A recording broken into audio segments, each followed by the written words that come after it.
Jangan lupa subscribe, like, and share.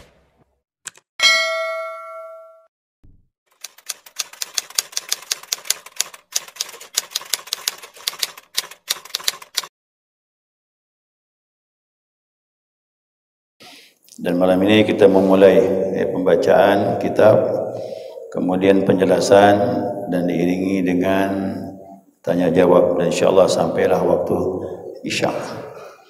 Dan seperti itulah seterusnya kajian kita ini. Nah, mudah-mudahan jamaah semuanya sehat walafiat, ya, dapat mengikuti kajian ini. Nah, kalau dapat mengikuti urutan, insyaAllah mudah kita memahaminya. Nah, setiap kitab,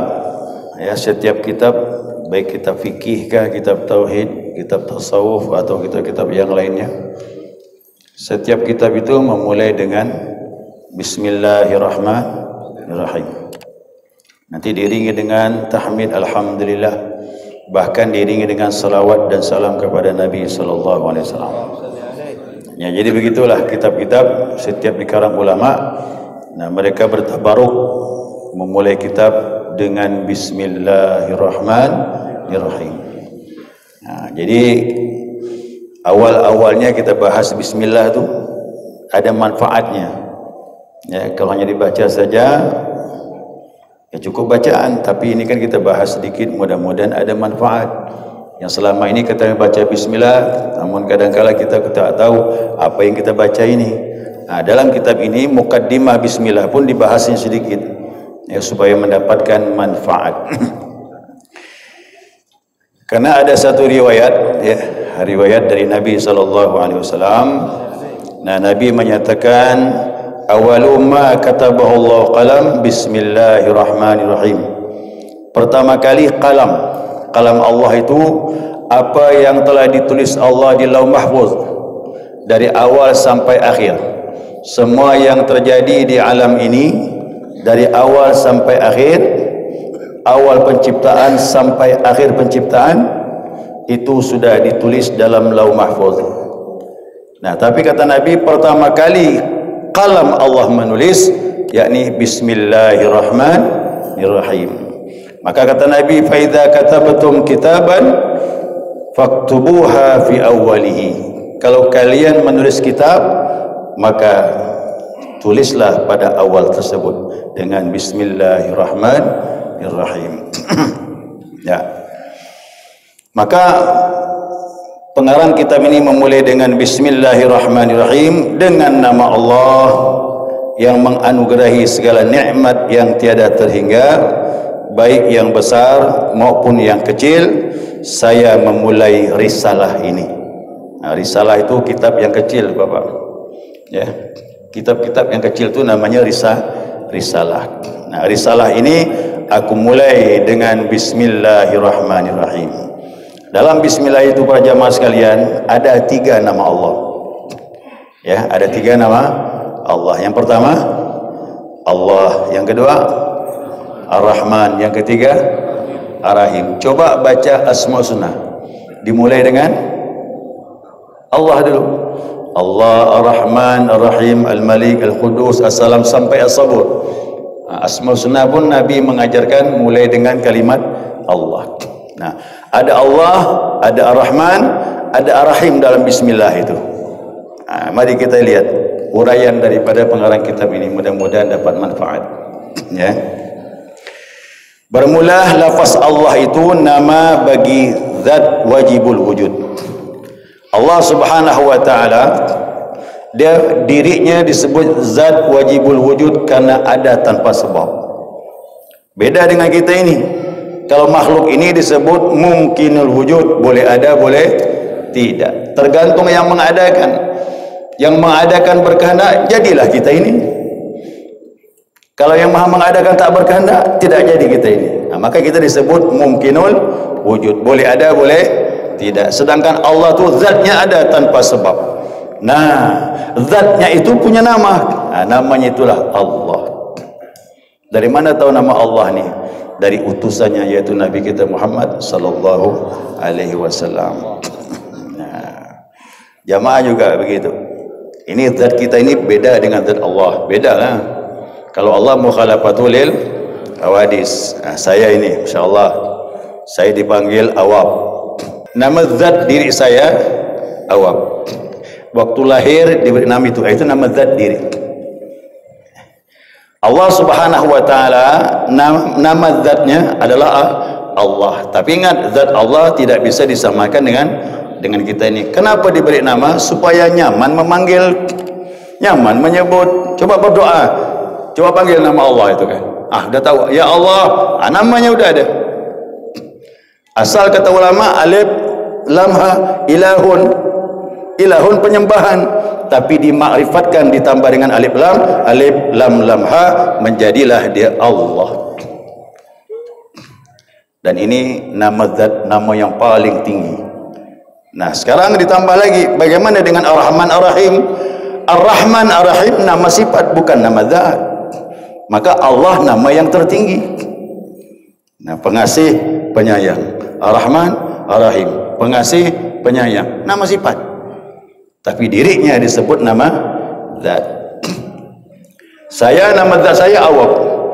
Tapi pada diri ini ada sifat-sifat. Begitu orang memukul saya marah. Sifat tuh, emosi, pemarah. Atau saya dipukul, saya tidak melawan. Ada sifat sabar. Itu nama sifat. Tapi nama diri Awab. Allah Subhanahu wa taala, Allah nama zat, Ar-Rahman Ar-Rahim nama sifat. Jadi boleh menyebut berzikir nama Allah, enggak masalah. Selama ini muncul pendapat-pendapat tak boleh nyebut nama Allah. Kalau mau berzikir la ilaha illallah, nama Allah tidak boleh. Padahal Allah menyatakan qul Allah awidur rahman ayyama tad'u falahul asmaul husna. Sebutlah Allah, sebutlah Ar-Rahman. Allah punya nama-nama yang indah, boleh panggil ya Allah. Allah, silakan, tidak masalah, boleh. Ya, adapun pendapat yang mengatakan tak boleh, itu pandangan mereka. Tapi Allah bilang sebut nama Allah. Ya. Nah, sekarang kita lanjutkan lagi. Dan dikatakan pula Ar-Rahman itu sifat mengasihi serta memberi rahmat di dalam dunia ini, memberi rezeki kepada segala hambanya yang mukmin serta kafir. Jadi Allah punya sifat Ar-Rahman. Apa sifat Ar-Rahman ini? Allah memberikan anugerah kepada hamba-hambanya, baik yang beriman kepadanya, yang kafir kepadanya, manusia, jin dan yang lain, di darat, di laut, tanpa terkecuali mendapatkan kasih sayang sifat Ar-Rahman ya Allah Subhanahu wa taala. Jadi orang kafir itu Pak, dapat dia rezeki, dapat enggak? Dapat. Anak, rumah, kendaraan, angin, hujan, banyak, tanpa terkecuali. Cuma mereka tidak menyadari kalau mereka dianugerahi oleh Allah Subhanahu wa taala. Nah, kita jangan. Kita kalau dapat, kita sadar memang sekarang bahwasanya Allah sayang dengan kita dengan anugerah yang begitu banyak. Inilah tujuan tauhid. Kita sadar ada yang mengasihi kita ini. Orang kafir tidak masalah, biar mereka seperti itu, tapi mereka akan mempertanggungjawabkan nanti di hadapan Allah Subhanahu wa taala. Nah, jadi jelas Ar-Rahman katsirur rahmah. Rahmat Allah yang begitu banyak, rahmatuhu ammah, rahmat yang menyeluruh tanpa terkecuali ala jami'il makhluqati, kepada seluruh makhluk tanpa terkecuali. Nah, kita berpindah kepada Ar-Rahim. Ar-Rahim sifat yang mana ini? Ar-Rahim sifat amat mengasihi serta memberi rahmat yang sempurna kepada sekalian hambanya, khusus orang mukmin di akhirat nanti. Bismillahirrahmanirrahim. Ar-Rahman semua makhluk dapat pemberian Allah. Ar-Rahim khusus orang mukmin di akhirat nanti. Berapa Pak bandingannya rahmat Allah? Rahmat Allah ada 100, kata Nabi sallallahu alaihi wasallam. Satu rahmat itulah Allah turunkan di muka bumi ini, semuanya dapat tanpa terkecuali. 99 masih disimpan Allah di akhirat, khusus kita orang mukmin yang beriman dengan Allah Subhanahu wa taala. Masih banyak Bapak Ibu yang khawatir. Ini baru satu rahmat turun, sudah macam ini kita mendapatkan anugerah Allah yang tak terhingga. Nah, mudah-mudahan kita mendapatkan yang 99%. khusus kepada umat Nabi Muhammad sallallahu alaihi wasallam.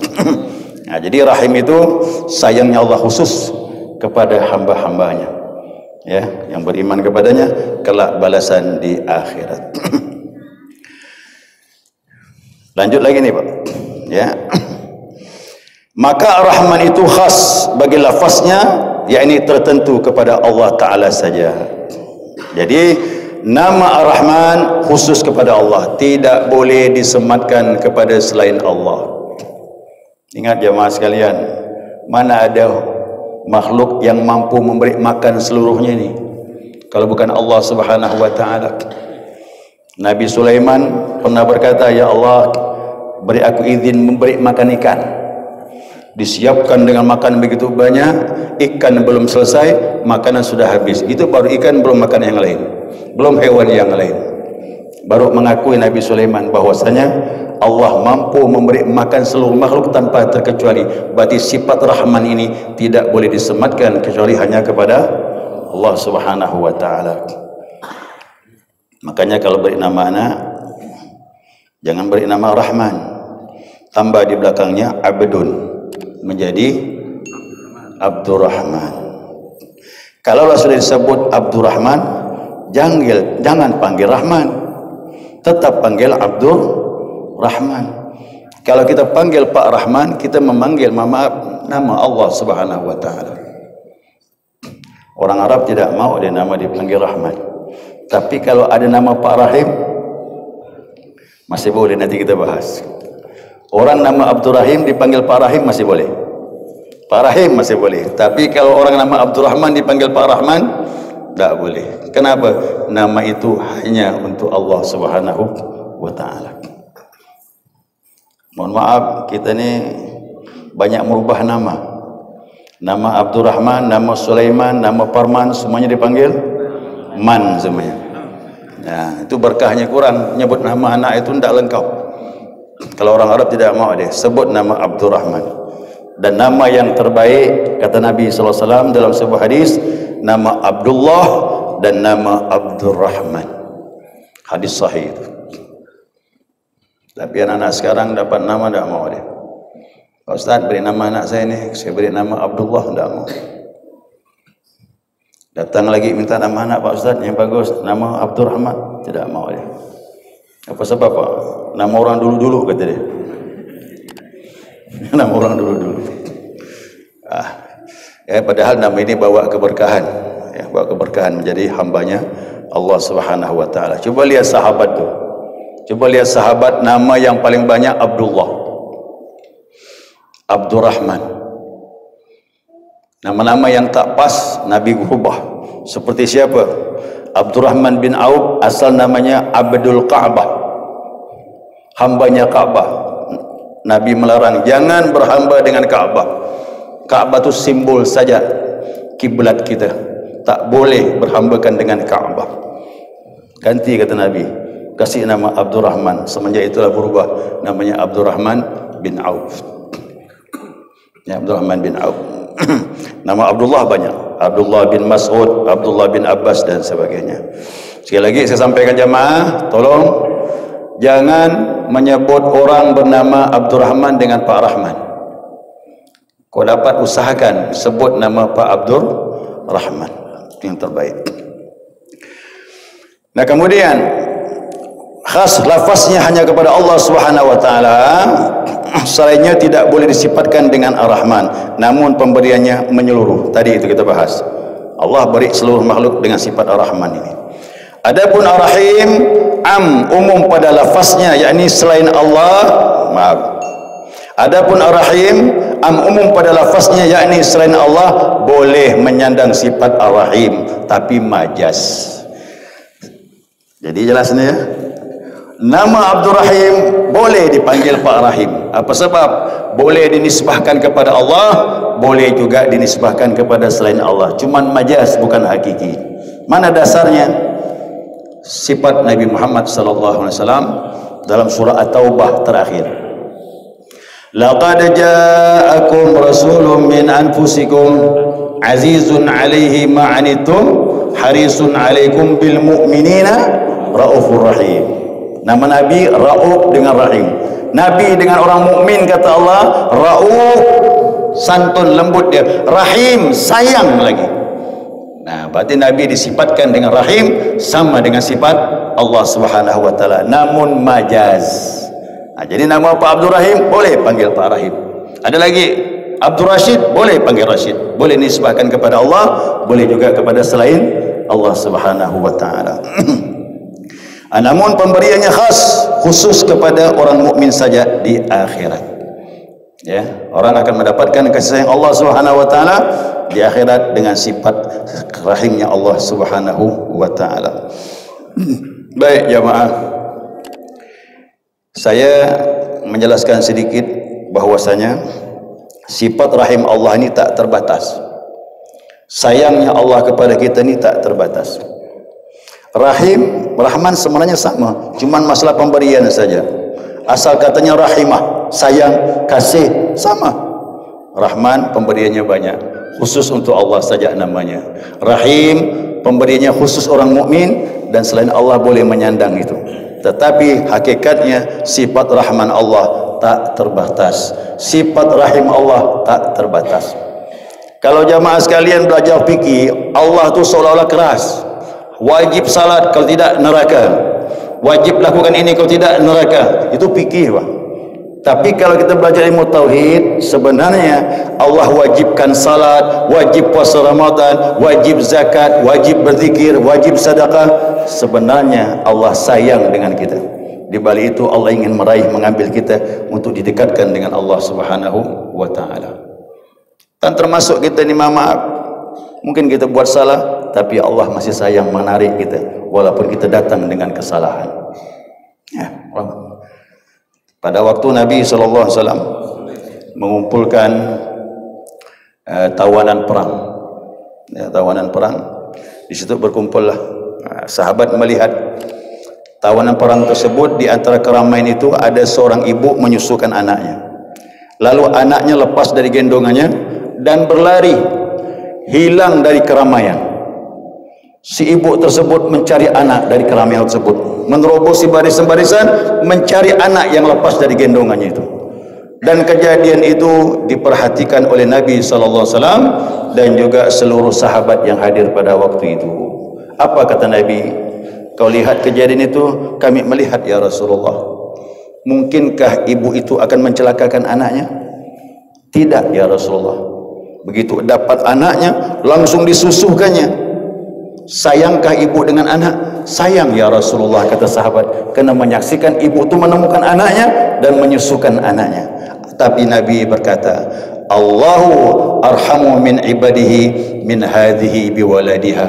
Allah lebih sayang kepada kita ini lebih dari ibu itu terhadap anaknya, kata Nabi SAW.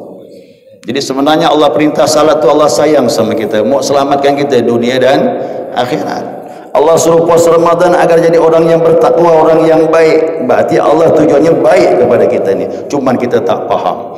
Yang kita menolak ni apa? Hawa nafsu saja. Nafsu tu suka menolak.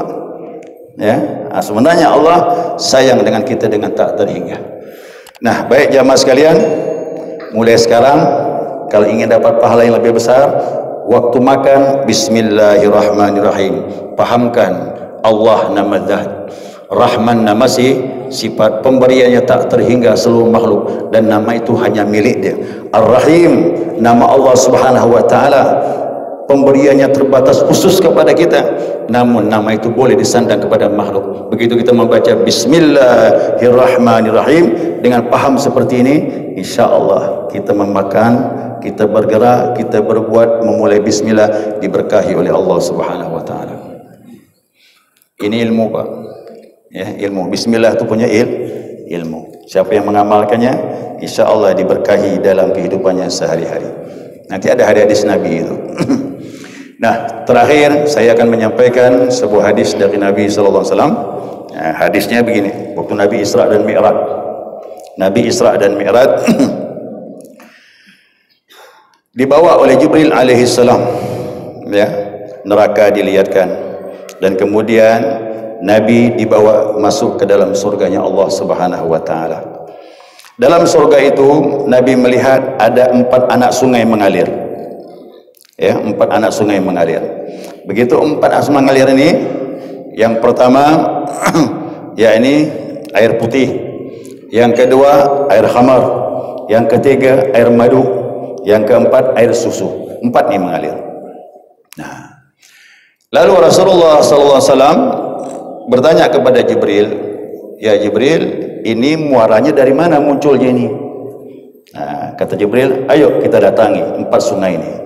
Terus sampai di ujung ternyata ada dinding. Ada dinding, di bawahnya ada lubang 4 sungai mengalir ini. Kalau ingin melihat dia harus diangkat dinding itu. Lalu Nabi berkata, "Kenapa dinding ini?" "Inilah dinding yang membatasi, kita tidak bisa masuk ke dalamnya kecuali harus dibuka," kata Jibril alaihissalam. Jibril bertanya, Nabi bertanya, "Ya Jibril, bagaimana cara membukanya?" Cara membukanya cukup dengan ucapkan Bismillahirrahmanirrahim. Maka Rasulullah pun mengucapkanlah Bismillahirrahmanirrahim. Terbukalah dinding itu, Nabi pun masuk ke dalam. Ya, Rasulullah masuk ke dalam sambil Nabi melihat. Ternyata ada 4 anak sungai itu. Dari mana munculnya? Nah, Ra'aitun nahrul ma' yakhruju min mim bismillah. Aku lihat air putih ini mengalir dari lubangnya huruf bismi, ba, sin, mim. Ada lubang enggak? Ada bulatan? Itulah muncul pancaran air sungai daripada air putih yang keluar dari huruf mimnya bismi. Kemudian wa'aitun nahrul laban. Aku melihat sungai susu yakhruju minha Allah. Aku melihat dari lubangnya huruf Allah. Allahu. Hu-nya ada lubang tu. Situ mengalir sungai daripada air susu. Kemudian wa nahrul khamar yakhruju min ar-rahman. Keluarlah air susu, air khamar keluar daripada lubang huruf ar-rahman. Alif, lam, ra, ha, mim. Lubang mim itu keluar dia. Dan kemudian wa nahrul asal, sungai daripada madu, yakhruju min mim rahim, daripada huruf mimnya ar-rahim yang terakhir. Alif, lam, ra, ha, kemudian ya, mim terakhir. Nah, lalu satu persatu Nabi lihat. Oh, kata Nabi, fa'alimtu anna asl hadhil anhar arba'atun min basmalah. Ternyata 4 anak sungai ini keluar dari kalimat Bismillahirrahmanirrahim. Faqala ta'ala, kemudian titah Allah pun turun kepada Nabi, "Ya Muhammad, hai Muhammad," kata Allah, "man dzakarani min hadhil asma' min ummatika." Siapapun dari umatmu menyebut nama ini Bismillahirrahmanirrahim biqalbin khalisin min riya', hatinya bersih mengucapkan semata-mata cari redha Allah Subhanahu wa taala, saqaitu min hadhil anhar, aku akan beri dia minum nanti di akhirat dengan 4 anak sungai ini, kata Nabi sallallahu alaihi wasallam. Nah, jadi ini amalan untuk menggapai kepada kebahagiaan dunia sampai akhirat, insyaallah dapat minum air ini. Ya, ini dikatakan haud, telaganya Nabi sallallahu alaihi wasallam. Nah, maka tidak ada jalan lain untuk menggapai daripada ini semuanya. Biasakan memulai sesuatu dengan Bismillahirrahmanirrahim. Nanti akan kita bahas hadis-hadis yang berkaitan dengan keutamaan membaca bismillah. Ya, saya kira cukup, mudah-mudahan bisa dipahami.